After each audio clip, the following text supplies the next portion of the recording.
People that are into books, into accounting, into finance for home services in particular are extremely dogmatic about gross profit. Why is gross profit such a fundamental metric that people need to pay very, very close attention to? What does it do for your business as a system? And what does it tell you about your business as a system? This is kind of a point of contention for me.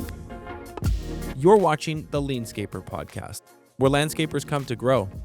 If you want the systems, stories, and strategies to build a lean, mission-driven company that your team loves working for, keep watching. Meaghan, my dear friend, it is so good to see you. Welcome to the LeanScaper Podcast for the first time. Hi, Benji. I'm so excited to see this new show.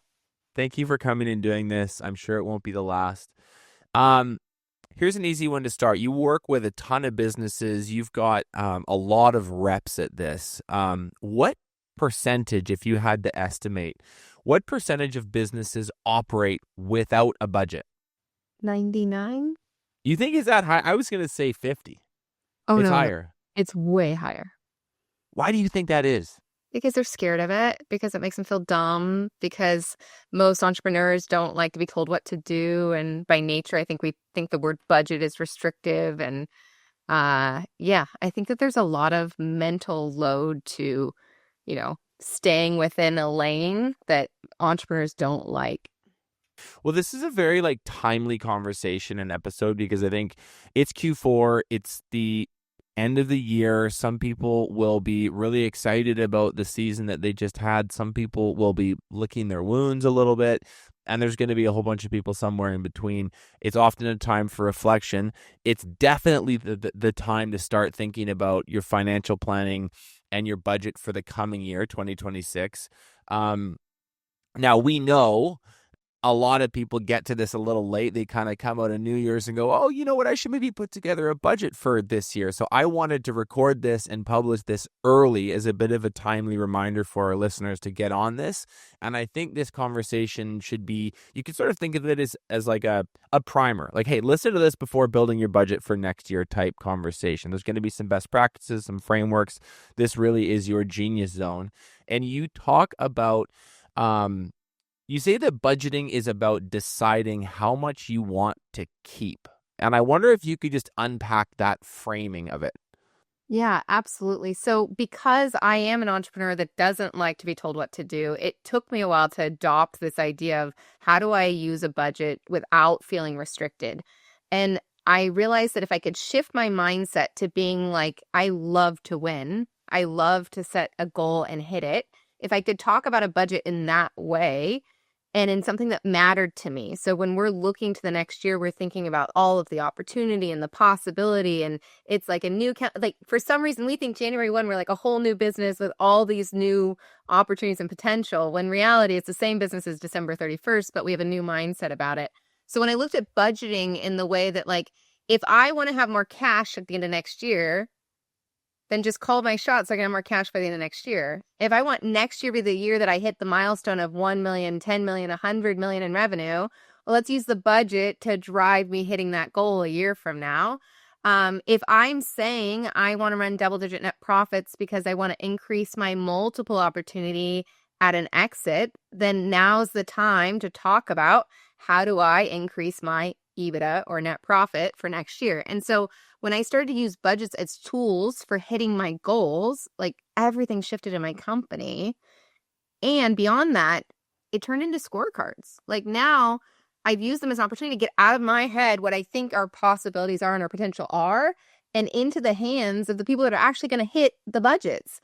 And it's been this really wonderful way for me to translate goals down to the rest of the people in my company. It sounds like there's actually a really important mindset shift here that you're describing, going from hey, this is a chore, this is a bore, this is something I do because I am told I need to do it, to something that's highly strategic, even visionary to some degree, because you're imagining a future. Now, you're describing that future in numbers, in a spreadsheet, in a tool that's organized in such a way, and we call it a budget. But I think it's important for entrepreneurs to see that connection. And like almost brainwash themselves into making this a fun exercise, which it is if you're good at it and you have the tools and you have some of the best practices we're going to share today. I also say, like, it's the key, right? Like, you can get buried in a million spreadsheets of strategy and planning, and you can go to all these conferences and coaching, but until you actually put pencil to paper and you write a plan that you can follow, and then you can actually translate onto a team where they can feel successful, they can feel like they're winning, because we all just want to win, right? I think at the bottom of this, the core of it, we want to win. Then this is fundamental. And I think we've been treating it reminds me of like employee handbooks or like playbook. You're like, I know I need one, so I paid somebody to write me one, and then it dies on a shelf. I think that's how business owners have been treating budgets. Like, yeah, I know. I listened to this guy, said I need one, so I went to this thing and I did the thing, and then it died. But it doesn't need to be that way. No, it shouldn't be. Yeah. It's kind of fun. Like I think you need to get past the overwhelm at the outset. And I think, I can understand if somebody does this for the first time, that you're learning a new skill, everything's hard and everything's slow and takes longer when you're new at something. But when you become like more into the skill of it, and maybe you've done a few cycles, this is an exercise that's quite like, sounds like a fancy word, but it's dopaminergic. Like, it's something that is very like, hey, it's a puzzle. There's a next piece. If I take a little bit off, if I can shave a little bit off overhead, that gives me a bit more down here. And then if I do that, I can invest here. There's really something that's quite fun about this once you get into it. I know I'm kind of overselling this point, but I want people at the beginning to understand that there is a brighter future for them if this is a skill set and a muscle that they invest in and develop. I say they're fun and people think they're not. I say they're sexy and people think they're not. And I'm like, I'm sorry, do you like money? Because I love money. Do you want more money? Oh, I do too. So let's just go make a plan so I can keep more money, right? Like, there's nothing sexier than money, but people think budgets are just like boring and lame. And I'm like, no, it is like the answer to all of your problems.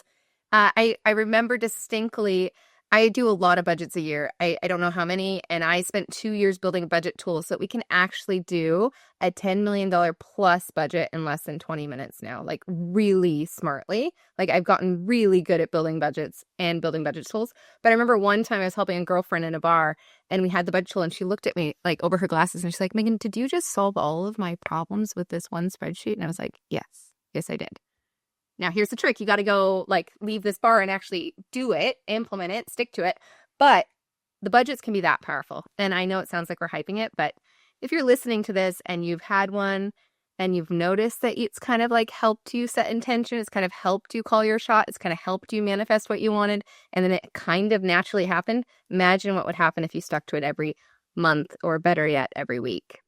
Okay, so let's get into a few best practices here. One of the things that you're very emphatic about is looking back to plan ahead, and you teach that like a budget really starts with some analysis and some reflection on last year's P&L. So just kind of walk us through what people ought to do there and why that's a natural starting point for the whole process.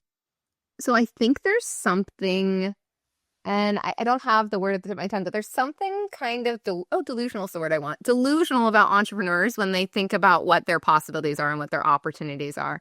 And so we will romanticize the abilities of our company. And so when we're going to plan for next year, like suddenly we've forgotten every dumpster fire that happened this year and every bad turn that we made and every bad hire that we made and all the bad stuff that happened. And so I say you have to sit in the reality of the year you're in. So right now we're recording this in November in 2025. And if we're looking back on 2025, you probably set a goal for 2025 and you may or may not have hit it. But I have us look at that profit and loss story by month and just sit in all the failures. And we sit in it for just a minute so that we can learn from it, so we can note it, so that we can observe it, so we can look for the pattern of I thought I was going to have this banging spring and I didn't, or I thought I was going to have this crappy winter and I didn't, or I thought I was going to have 3 salespeople and I only had 1. Like, you have to remember the story of your business. And I like to use numbers because they don't lie and they don't have feelings to help us tell that story and bring it out. And I have found that most of our dreaming can be done after we've gotten rid of all the excuses. So through that exercise, I'm just writing down all the reasons that I failed. Because as an entrepreneur, Now I want to go fix them. Like now I'm going to go like do it differently. And now I can start dreaming for 2026 from a real place as opposed to this like made up state of mind or imaginary business place. I'm in like the reality, the thick of my own company and my own failures. And if you're listening to this and I just triggered you 5 times by saying the word failure and you want to fight me because you don't fail, you only win, I hear you. I am the same way. And I use language like this on purpose to prompt you into action. So we have to face our shortcomings so that we can do better. There is, I call it contractor hope season, and it's like that's good. That's hope way nicer season. language, Benji. It's That's like, way better. and it starts like December 15th, and it, depending on the industry you're in, like it might, if you're more seasonal and you kind of need to wait till warm weather to start, maybe that extends all the way until March. For some industries, it's much shorter, like it's only a 2-week or a 3-week window, but there's definitely this part of the year where you have amnesia about the year that just happened, and you get onto some podcasts and you go to some conferences and you get really riled up for the year ahead, which I love. Look, I'm a sucker for that too. I'm at all these conferences as well. I make a freaking podcast, so I get it. I'm like part of the problem, but I like what you're saying. It's like you sit in the failures, and the point of that is it's not to beat yourself over the head. It's not to sort of go through unnecessary suffering. It's to do the necessary reflection to, what would you say, like to be sober minded about the year ahead. Like, do you think the dreaming that happens from there is healthier, is less, the term smoking hope dope, like it's less imbued with that and a little bit more realistic, a little bit more utilitarian, a little bit more based in reality? Yeah, and I think also we're problem solvers. Like, but we hate saying we have problems. In fact, my therapist is working on this with me for like a year. Meaghan, not everything's a problem. Not everything's something that has to be solved. But the reality is that's how I see patterns. That is my job as CEO and visionary, is to look for problems and to find them before they become a big problem and to solve them. And so if we kind of frame it that way, it can help. Now, your comment about hopefulness, I have started to do this exercise slightly differently, where I will anchor it before I look at last year in reality. I will tee it up and I will share with the business what their capacity was, which is not something I think we like to say in landscaping. I don't think we like to talk about what we could have done or what we should have done or what we had the opportunity to do. But if we can anchor there, and usually I'll facilitate this with business owner, like, okay, so how much can a crew make per day? On a good day, on an average day, like an average crew. Okay, how many crews did we have? Okay, how many days could we work? That math was their revenue potential for the year you're in. Then anchored against the revenue that we actually did. Never the same number, ever, ever, ever. Although at least in landscaping, we talk about efficiency a little bit more than we do in some of the other trades or sub-trades. But this idea of like, okay, we had the potential to do this. We actually did this. Now let's go analyze why we only did this, because those are real reasons. Like weather is a real thing. Hiring failures are a real thing. Lead flow is a real thing. Like these are all realities that happen in your business. So we're just noting them. And then I'm not trying to squash the hopefulness of next year, because that's still going to happen. And what I found is when you give them that revenue capacity number, then you bring it back in at the end and you're like, so now if you're telling me you want to grow by 30%, do we need to go hire anybody? And they're like, no. And I'm like, cool. So most of the time when I do a revenue capacity analysis, I'm like, you have done half of the capacity that you're capable of this year. Tell me why. Interesting. So, and then is that what you call it? Revenue capacity analysis? Yes. So, and it's napkin math too. It's like literally all budgets are napkin math. Most of my budgets are on a napkin. It's in fact, simple. Today we're going to give listeners like a little, you're going to think it's puny and pathetic, little PDF, and it has 5 places for a number, but that is legitimately a budget. And people pay me thousands of dollars to do a budget, and they're like, seriously, Meaghan? I'm like, seriously, you're welcome. It's this simple.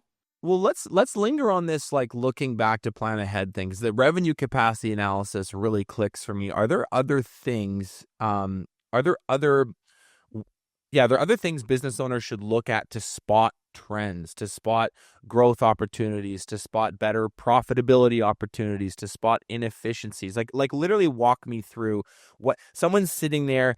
It's kind of Christmas time. The Christmas music is playing in the background. They're sitting at the kitchen table. They've got a laptop open, maybe some stuff printed. They're looking at some reports from QuickBooks, some stuff their bookkeeper sent them. They're in it. Okay. What should they be combing through and looking for to get to deliver some more aha moments for them? So it's 2 reports usually that I do this analysis with. Now, I just spent you're catching me, today's a Friday that we're recording this. The weekend before, I just spent 3 days combing through about 30 hours of all the spreadsheets of the window cleaning company, looking for the story so I can plan next year. And it's so funny. At the end of those 30 hours, I get down to one number, and that one number is like, what is my target jobs per day for the next year? But you go through all this analysis to come up with some clarity. And I think that as CEOs, as visionaries, that's our biggest gift to our organization is like, cut out all the noise, give them the clarity, give them a place to win. So when I'm looking at last year, the 2 reports that I like to start with, and this could be all you do. If you do nothing else before you do budgeting, just run these 2 reports. The first one is your profit and loss this year to hopefully last month. Hopefully you have a good bookkeeper who keeps your books clean and they're current. So hopefully you can do through last month. And we display the columns by month. So now you've got a grid. And on that grid, I say, now pull out your magnifying glass, pretend that you are an investigator and you are a detective and you are looking for clues to, it's not really a murder, but it might have been a murder if you did not do well last year, right? There might have been a lot of blood. There might have been a lot of hemorrhaging of cash. There might have been a lot of debt. Like there might have been some traumas that happened last year. So you've got your detective eyes on. And I like to just circle things. So I will circle big numbers. And I will circle small numbers. So those might be big revenue months. So especially in landscaping, right? It's a seasonal business. Why do we fight it? It's seasonal, but every year we tell ourselves the seasons are going to stretch out. The contracts are going to stretch out. Spring's going to come. There's also this dependency on weather, which we have no control over. I own a window cleaning company. It is a seasonal business. I freaking hate Q1. Every year I hate Q1. Instead of hating Q1, why don't I just get to the reality of how bad Q1 is going to be, right? And so this idea of like looking at the seasonality of your business, looking for the high numbers, looking for the low numbers, and then owning the truths. So what tends to happen is making money is easy, keeping money is hard. So on the months where you made a lot, I'm pretty sure you spent a lot. And when we look at those expense lines, they're supposed to be fixed. They're not supposed to move. They're not supposed to wiggle. And so looking at that and saying, interesting, Meaghan's right. Like in the months where I had a ton of revenue, I had a ton of spending. So noting that for next year, going on a budget means, hey, the way we stack profitability, the way we stack cash is we actually stick to the freaking budget. And when we say this is the fixed expenses we need for the year, it doesn't wiggle when we make more money. The other thing that I like to look at is cost of goods sold or gross profit. And I know I'm towing the line of not being relatable to listeners anymore because I'm using accounting words. But if you are in home service, you absolutely need to have a handle on what your gross profit percentage is. And the other thing that we're noting when we're looking at this grid of numbers is, did my gross profit percentage change? Because it should not. Whether you make $1 million or $10 million, your gross profit percentage should be the same, assuming that you're priced right. People that are into books, into accounting, into finance for home services in particular, I'm sure that this is a pattern in other industries as well, but we hear it a lot in this space, are extremely dogmatic about gross profit. And I don't want to expand on the point because you'll describe it so much better. Why is gross profit such a fundamental metric that people need to pay very, very close attention to? What does it do for your business as a system, and what does it tell you about your business as a system? So this is kind of a point of contention for me. This is where I might deviate from most of the gurus or other people out there who are saying that they're successful in business. And it is that I absolutely reject the notion of we should grow for growth's sake. But for some reason, every listener listening to this is addicted to growth. You want to grow, you're attracted to it. Revenue is so sexy, you just love it. Well, here's the thing about gross profit. You can't outsell an unprofitable business model. And as you insist on scaling, because all of you do, and we can fight a Navarre later, that's fine, but you insist on scaling, you cannot scale until you understand how much does it cost you to deliver something. And we are not disciplined because we don't like budgets. And so gross profit is this story that says Mrs. Jones pays me $1,000 a year for me to do her lawn. And of that $1,000 a year, it actually costs me hard money, $500 to deliver those services, right? And until you can understand that it's $500 or $600 or $400, because every business is slightly different, until you can understand how much money do you actually get to play with, then you'll never be able to get over a more important number called break even. So gross profit is so important because it's actually quite simple.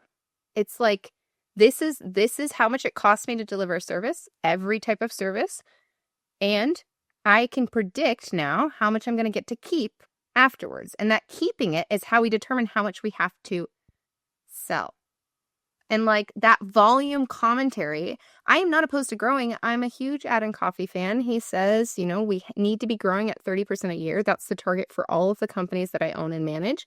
I am not upset with growing, but I'm going to grow profitably, because more times than not, making money, like I said, is the easy part. So if we're growing it and we haven't dialed in gross profit, then we're actually going to lose money. And it happens all the time. When you've replaced yourself from the field, if you're a landscaper listening to this and you remember that first hire and that first job that wasn't you in the truck, you probably lost money. Almost every person, when they shift out of that owner-operator mindset, they lost money. And so this gross profit is the numbers that we can make sure that, it's not us working for free anymore, and we're charging the right amount, and we can guarantee whether we have 10 jobs on the board today or 100, that the company is going to make money. When you think about designing the life that you want, and I use that word on purpose because I think, again, here's another way to back into budgeting and make it fun. Like, just think of it as designing the business life that you want. Like, hey, I'm a designer, not a bookkeeper. That sounds a little sexier. So whatever helps you do use it. That from now on. Thanks. Yeah, whatever. I'm a financial designer. So you're designing you're designing the life you want, the business life you want, financially speaking. What's the first question we ought to ask ourselves? How much do you want to make? Why that? You personally, you as a family, right? Like, that is the first question, because we are working too damn hard and we have so much on the line. There's so much at risk. And there is this like Maslow's hierarchy of needs. It's a real thing. Like, until this business is feeding your family and serving you personally, you can't take care of anybody else or anything else. And so I like to start there because, again, entrepreneurs, we don't like to be told what to do. And we absolutely don't like to write down how much we spend. Most business owners, like, they'll never do it. They don't want to do it. But I feel like until you can get real with how much you want to make from the business, you have no business designing a budget or making a plan for next year, because how can you lead anybody? You don't have clarity on what you want or need from this. And yet you've got everything on the line. We're talking about your family and your kids and your home and all of that. It's crazy to me. So it makes sense when you say it like that, and but I think we can both agree it's easier said than done, or maybe it's like easier to understand, and it's actually quite rare that people genuinely think in that disciplined of a manner. I think what's more common is, we're going to go and do some work, and I'm going to take what's left. I'm like, whatever's left over, that'll be for us, it's wrong. Yeah. Like your poor family, right? I don't know if you're listening to this and you're the breadwinner, but I am the breadwinner in my family. And my husband, he likes to spend money. I love him, but he loves to spend money. That man is a good spender. And if I don't have a good conversation with him about how much money I'm planning to make this year, I'm going to be stressed out at home. Raise your hand if you're listening to this and you're stressed out at home. Like, it's a big responsibility to be a breadwinner and to take care of your family. And so we have to start there, and we don't like to because it feels restrictive. But what if we got to start there? What if you got to sit down with your kids and with your spouse and say, what do we want to do this year? Like, do we want to take a vacation? Do we want to move to a different house? Do we want to like remodel the kitchen? Like, what do we want to do this year? What if you sat down and started there? And then you sat down and you faced your bills. It doesn't mean you have to cut expenses. It doesn't mean that at all. You just have to name them. You have to like own them. You have to look at them. And then what if you said, okay, so I'm setting salaries for next year, and I'd like to set my salary for next year. How do we feel about our salary being X? Choose your number. I don't care what the number is. It could be, I remember our first paychecks from the window cleaning company were $100 a week, right? Like, you started small. And then it was $1,000 a week, and then it was, but start somewhere and then stick to it at home. Now your family can count on it. Now you've relieved the stress, whether it's winter season and you have no revenue coming in, or it's spring season and you're like raining in money, right? sit in that budget part, and that is your salary. Just like when you worked for somebody else, that's your salary. And then I treat bonuses like bonuses. Those are gravy. My family doesn't count on them, right? Bonuses come when times are good and we stick to the budget. We got a shit ton of cash in the bank account and we're really profitable and we've hit all of our other goals. And I shared it with all my other team. I wish that we would do our planning that way, because I do not perform well as a CEO and a visionary when I'm stressed out at home. I do not perform well when my husband is like, the credit card didn't work today. And I'm like, he maxed it out. Like, I love Jeff. This is not saying he's bad at money, but he will admit he's very bad at money. It's not his thing. Operating from that mindset, which is just naturally going to bring about a lower vibrational frequency in you, you're going to feel some guilt, you're going to feel some shame, you might feel some embarrassment, like when things are really, really tight, because you haven't gone through this exercise, is going to, whether you realize it or not, is going to change the way that you think, the way that you make decisions, the way that you perform, the way that you sell, the way that you persuade. And I actually kind of like that we're backing into this point, because we're making a very compelling case for this actually not necessarily just being about a P&L and just being about a spreadsheet that looks good on Jan 1. It's also about delivering a sense of confidence and swagger to you as a leader, which is really freaking important, guys. Like really, really, really important. There's other things too, but this would be one of the foundational things that's going to give you the confidence 3 months later or in your busy season to call the shots that you need to call with confidence, because you've done the exercise 6 months earlier to know we can afford to make that higher. Or in some cases, hey, we can't afford to keep this person. Like it could go one way or the other, but unless you have that rock to kind of like stand on, that platform to stand on, what we do is we lack the confidence, we ignore the problems, we let things go that we shouldn't, or in some cases we don't pounce on opportunities when we should, because we didn't go through the due diligence to know what our numbers are and what we can afford to do and not do. So I think it's just a really, really important piece here about designing the life that you want. And I love what you say about starting with how much do you want to make. And is there anything else actually, before I move on, any exercises, like how would you encourage people to approach? Because I think a lot of people, the reason they don't start with how much do you want to make is because they actually don't know and they've never gone through the exercise. So how do we do that quickly? And it's muddied in your business and your personal. Like so many times do we use our business as a piggy bank. So we don't even know where to start in terms of like, what are my basic needs? Like, what are my costs of living? I don't even know how to find them. So I say just don't overcomplicate it. Again, napkin math. How much is your mortgage? How much are your utilities? How much do you spend at the grocery store? How much do you eat out? How much are you saving for retirement? What are your medical bills? Like, just go through a basic list, pencil to paper. Do not overthink it. Set a timer for 10 minutes, 15 minutes, and just guess.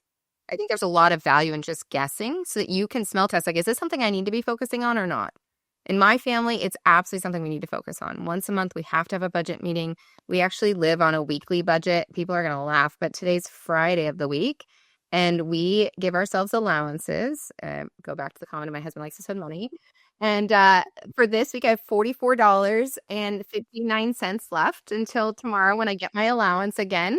And this just like gives a lot of peace to my marriage, because now we're like clear. Like we've doled out our play money. We've covered our expenses. We are good savers now. And this, like, you were talking about confidence, which I love. Benji and I at a conference were fun. Benji and I at a bar were fun, right? We're the life of the party. But we are so freaking confident. And our listener might not be seeing themselves in this. So let's go back to a more basic need of peace. Because what I've found is when I am stressed out, of all of my companies, 6 of them are with partners. And my partners tell me over and over and over again, they say, Meaghan, when you're stressed, everybody's stressed. And so like I have learned that me at peace, me not stressed, is like the biggest gift I can give to my businesses. And when Jeff is stressed at home, I am a stress ball at work, right? Like it's just natural. It's just, that's how it happens. So kind of relieving that financial stress, having these hard conversations that don't have to be hard. I call it a budget party. I bring snacks, I bring drinks, like we make it fun. You set a timer, you just knock it out, you laugh at yourself. Like don't take it too seriously, but let's start with that peace component of where we are right now.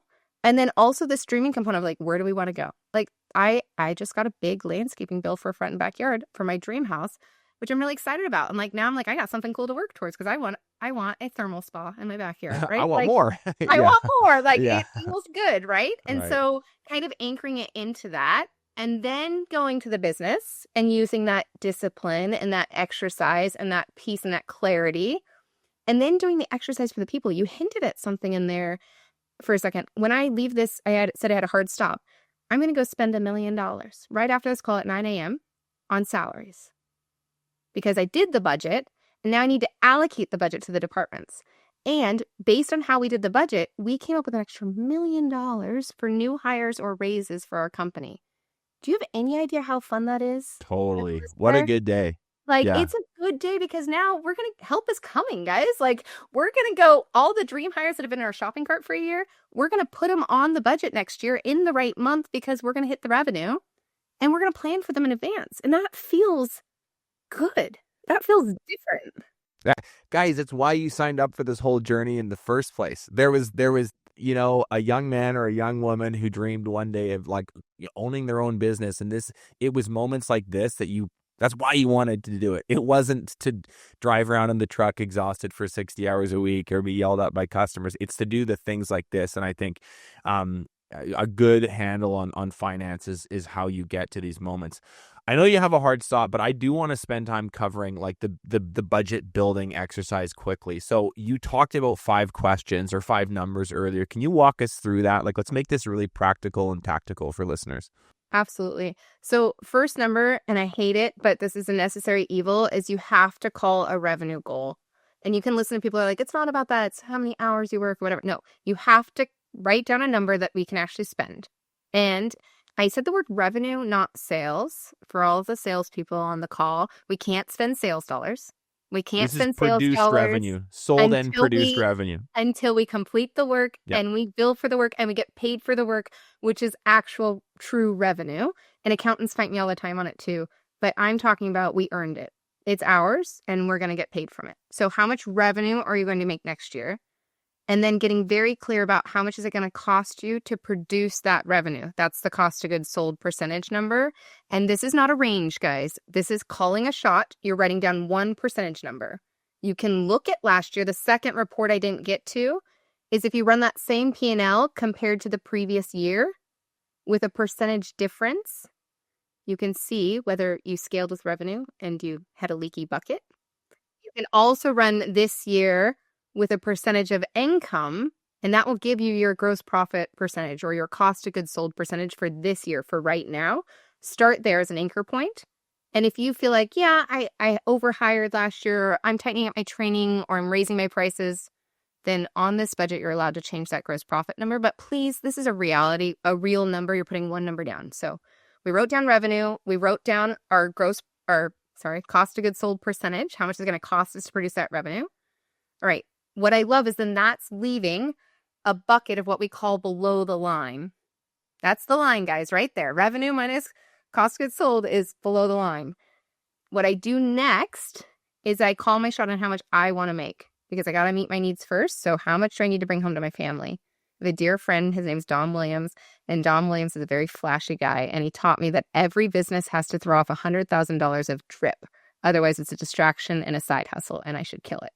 And I'm not quite there yet, but it was such a good reference point. So if you're listening to this and you've never done this exercise before, channel your inner Don Williams and write 100K because you're working your ass off and you're worth it, right? If you don't know what the real number is, put in a guessing point. I'd rather you go through the personal budget exercise, but I know you won't. So at least put 100K down or what you know that you're pulling off. So that's your pay. The next number is marketing.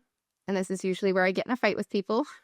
Because if you are not profitable, if you are not making money, then you are not allowed to put more than 5% into marketing. Into marketing. You can't. And even that sounds high. It should be 0, but then the marketers send me death threats. So, but like it's not money you have. It's not your lowest hanging fruit. So do not put more than 5% on this budget for marketing. The next number, you're going to think it's weird because it's out of order, is how much do you want to net? What is your net profit percentage as a target? I say if you want to be friends with Meaghan, it has to be double digits. I won't talk to you if it's less than double digits because you're telling yourselves lies that it takes money to make money and I'm reinvesting in the business and I'll get it back later. No, it has to be at least 10% net profit. Why are you firm on that? This is important because I am too. It's like 10. What we're saying is a 10% net profit or above, and if it's like below that, don't talk to me. No, not don't talk to me. Don't talk to me. Do talk to me and ask for help, and we'll help you. But the joke listen is, to this podcast. Go do what we just told you to do, and then you can talk to us. So, but why? Can you just expand on that point, the 10% net thing? Yeah, because there's a woman named Catherine Howard who says this very articulately, that you have a fiduciary responsibility to make sure that your company is here next year. Right? And the only way I can ensure that my company is here next year is if I am a good steward of the money. And shit happens. Weather happens, disasters happen, COVID happens. Like, you have to have some buffer. You have to be a good saver. And to me, that's what being profitable is. It's buffer. Because not every month's going to be sunshine and rainbows. Not every month's going to be profitable. I don't care how good of a plan you build. Something is going to happen that you didn't know about that is going to hurt your profitability next year. So we need to have a buffer. We need to have a margin. That's why it's called a margin. And I believe that it should be at least 10%. I have lots of clients doing above 20 and they're, creeping on 30. I just tend to say they have big balls and they're good at selling, right? And they're disciplined, right? So be like those guys, gals, and do that. But at least 10% when you're calling your shot. And then what happens is if you do all the math that we just did, so gross profits come out, my owner's pays come out, my marketing's come out, my net profits come out, you're left with the amount you get to budget. And that's called expenses. And the rest is noise because now you have to allocate it to insurance and rent and overhead payroll and blah, blah, blah, blah, blah. No one cares, but that's what you have to play with. And that's where you get to go put it in the different buckets. But the dollar amount is set. And we chose most people build a budget based on how much they spent last year. And I'm like, I don't care, right? I don't care. How much can you spend this year? How much are you allowed to spend? And now, where do you want to spend it? Where should you spend it? And then you stick to it. And then you stick to it. This is the really important point that I don't think we can skip is this whole exercise is a colossal waste of time unless on some level, in some way, this becomes a decision-driving tool. But in reality, for a lot of people, these things collect dust all year. So can you just describe, we don't need to get into super granular, but like at a high level, how do we make sure that this becomes the decision-driving tool for the business that it needs to be weekly, monthly, quarterly, throughout the next 12-month business cycle we're about to set forth on? So here's the thing. As entrepreneurs, we're actually pretty disciplined, usually. So all I'm asking you to do is write down those 5 numbers, write them out by month, because you have seasonality in your business. So owner's pay doesn't change.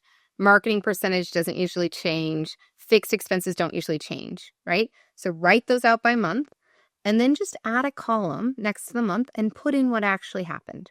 If you did that February 5th for January, you will be smarter. And then March 5th, you do it again.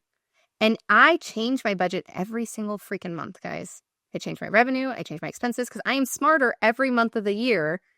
And I hit goals. I hit targets. This is not a set and a forget it. This is an exercise that brings you back to reality because maybe you do have a pricing problem that you didn't identify. Maybe you do have a spending problem that you didn't identify. Maybe you are struggling with discipline and so you can't seem to get it to the bottom line because you make it and you spend it. That's okay. But we're going to name it. We're going to sit in it. And if you could do that every month for this entire year, oh, it's magical. At our Likes accounting clients, we give them trends, we give them dashboards. We make this really fun and sexy and simple. And we celebrate the hell out of when they hit budgets. And we say it's like 4 green boxes. They want 4 green boxes. They hit revenue. They stayed on target for gross profit. They stayed within budget for expenses. And they actually brought more bottom line in. 4 green boxes. That's what we're shooting for. With 4 green boxes, let's say even 6 months out of the year, you're going to sit on a ton more cash when we have this conversation again in 12 months. So, okay, you are not only like a financial expert and work with business owners and teach business owners, you are also an entrepreneur as well. And so I want you to put that cap on to answer this question. I prepared it for you in particular because you're like in the cockpit of a business, couple businesses, and you get to look inside a bunch of other businesses. This gives you a pretty unique vantage point that not a lot of people have. For 2026, it's right around the corner. What's one thing in the budget that you want to keep, one thing that you want to cut, and one thing that you want to invest in next year? Okay, one thing I want to keep is my pay. Like I want that thermal spa. That's important to me. One thing that I want to cut, my marketing spend, because we're just wasting it. We're burning marketing dollars in the dumpster. We're just wasting them. And one thing that I want to invest in is management training for my people. So we're really good at promoting people. We're really good at investing people. And what I realized is I had a ton of Peter principles in my companies where I've promoted good technicians who were not good managers. So we're leaning heavy into management training this year. We've done the leadership development crowd. I'm talking about how do I build good managers in my companies? That's so well. We've done the leadership. I We've need done them to tons of it, like tens of thousands of dollars Right, of leadership training right. investment. But turns out I had no managers in any of my companies. I have done that so many times. It's not even funny. And It I think is we all not do. We funny. take the best player on the field who scores all the goals, and then we give him a clipboard and put him on the sidelines and ask him to be a coach. And then we wonder why we're not scoring as much anymore. Turns out he needs some management training. That's a really, really good insight. Okay, I love it. Keep the salary, cut the marketing, invest in your leaders. Managers, not leaders. Managers. Where can people connect with you? Just give us like your digital footprint, socials, your website. You do a bunch of different things. For people that got a lot out of this conversation, they want to follow you or ask you more questions. Where can they do that, Meaghan? So online, my tagline is Meaghan Likes Money, because I do. It's my favorite. So you can find me on all major social media platforms under that name.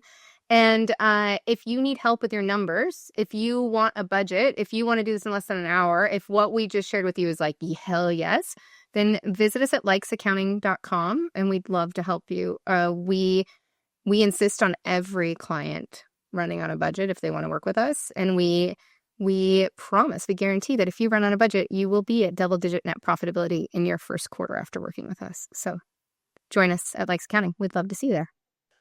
Meaghan, you're the best. Thank you so much. We got you out of here on time. Have fun going and doling out the $1 million to your team. They deserve it. So do you. Let's catch up offline soon. All right. Thanks, Benji. Take Bye. care.